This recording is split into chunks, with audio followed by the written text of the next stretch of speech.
সোমবার দিবাগত মধ্যরাত ৩টা। সবাই তখন গভীর ঘুমাচ্ছন্ন। আকস্মিক আগুনের লেলিহান শিখার আঁচ আর মানুষের আতঙ্কিত চিৎকারে ঘুম ভাঙে উখিয়ার ১৬ নম্বর শফিউল্লাহ কাটা রোহিঙ্গা ক্যাম্পের ডি-৪ ব্লকের রোহিঙ্গাদের।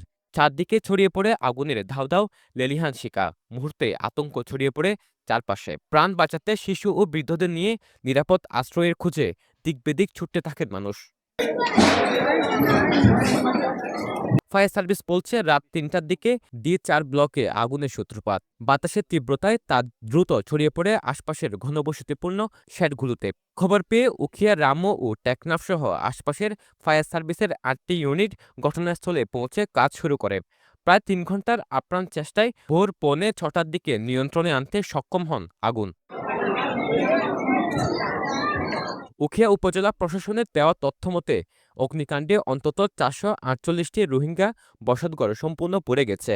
এছাড়া আগুনে ধ্বংস হয়েছে ১০টি লার্নিং সেন্টার বা স্কুল, ২টি মসজিদ এবং একটি মক্তব। স্বদেশে নির্যাতিত হয়ে পালিয়ে আশ্রয় নেওয়া এসব মানুষ হারিয়েছে মাথা গোঁজার শেষ আশ্রয়টুকু। তারা এখন আশপাশের লার্নিং সেন্টার, মসজিদ ও মক্তবসহ খোলা আকাশের নিচে আশ্রয় নিয়েছে কয়েক হাজার মানুষ। তো এটা আরো ডাটা আছে মালপত্র জিন আছে সাহাব বেগুন করি গয় তো এটা আরা ফ্যামিলি সব বেগুন দিয়ে লিখিল গয়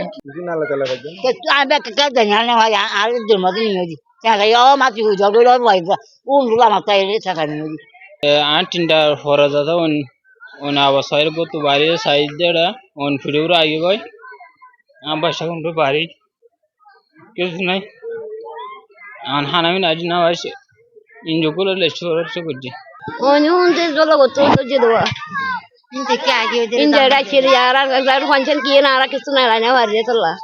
এদিকে প্রাথমিকভাবে বসতঘরের চুলা থেকে আগুনের সূত্রপাত হয়েছে বলে তথ্য দিলেও তদন্ত শেষে নিশ্চিত কারণ এবং ক্ষয়ক্ষতির পরিমাণ জানানো সম্ভব হবে বলে জানিয়েছেন ফায়ার সার্ভিসের এই কর্মকর্তা।